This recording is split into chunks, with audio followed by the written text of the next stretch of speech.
think you should take a cognitive test like I did. I took a cognitive test and I aced it.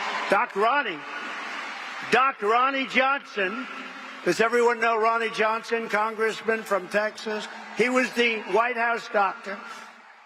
And he said I was the healthiest president he feels in history, so I liked him very much. Dr. Ronny Johnson, does everybody know him? No, I don't know him. Do you mean Ronny Jackson? Yeah, I do know him, and Donald Trump should too.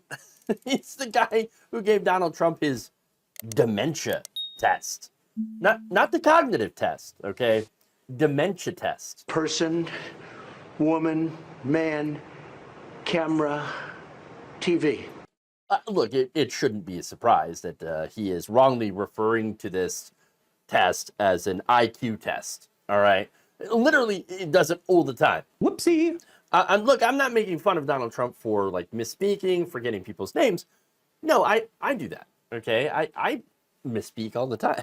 No, my issue here, though, is a more serious one. It's the fact that he is constantly attacking people for forgetting names and misspeaking, especially his opponent, President Joe Biden. Now, here's the thing. Misspeaking and, getting people's names wrong, it does happen when you get older, okay? And look, both candidates, they ain't spring chickens, okay? Oh, Joe Biden is, he's so old. He's literally only 4 years older than Donald Trump. Okay, so they're both pretty old. Now, I guess the difference here is Donald Trump acts like a child all the time. So I guess maybe you could be, forgiven for thinking that he is a lot younger. But he's, again, it's only about 4 years. That ain't much, okay? Both of those men are pretty well up there in years, okay? Now, the problem that I have here is that this election is really important, okay?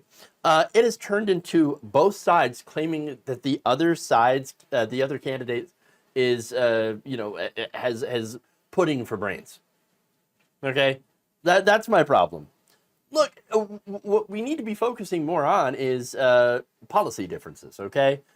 I know, it's like there's such a focus on, oh, this person's too old and this person, is he mentally fit? I mean, yes, those are important questions, right?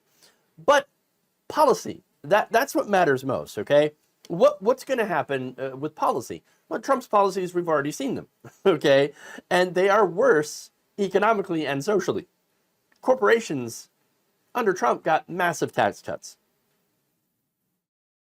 They also got massively deregulated. We don't need more of that. We don't need more tax cuts for corporations. We don't need more deregulation in the banks, okay? Or the oil companies. We don't need any of that.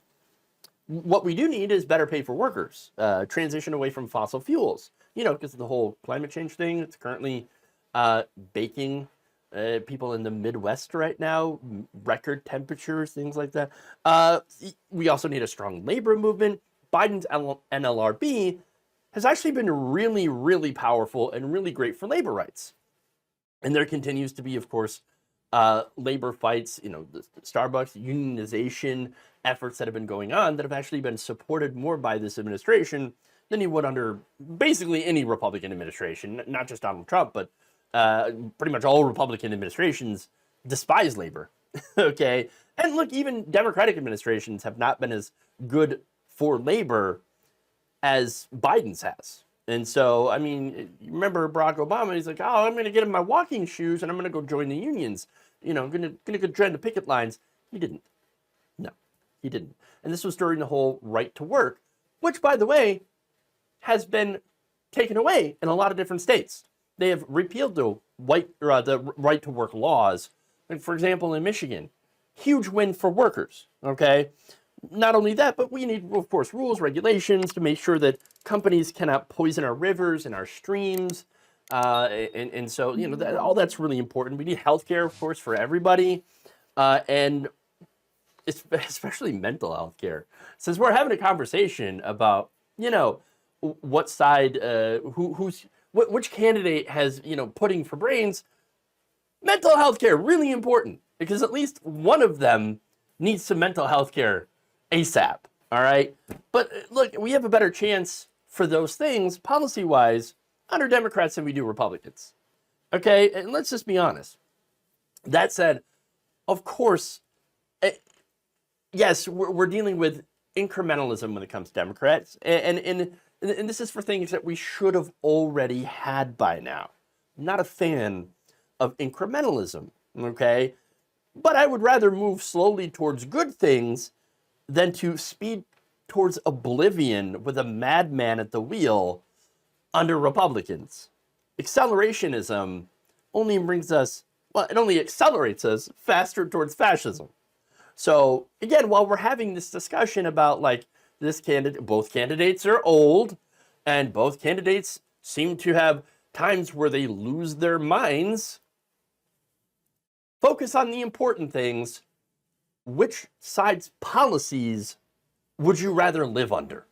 Thank you for watching. If you enjoyed this video, please like, share, subscribe, hit the bell icon in order to get notified whenever a new video is released. And if you want to support independent, progressive media through this difficult time where it seems like everybody is shutting down, you can become a member on our YouTube page, you can become a subscriber on Facebook, or you can go to my Patreon. It's patreon.com/Jeff Waldorf. Thank you.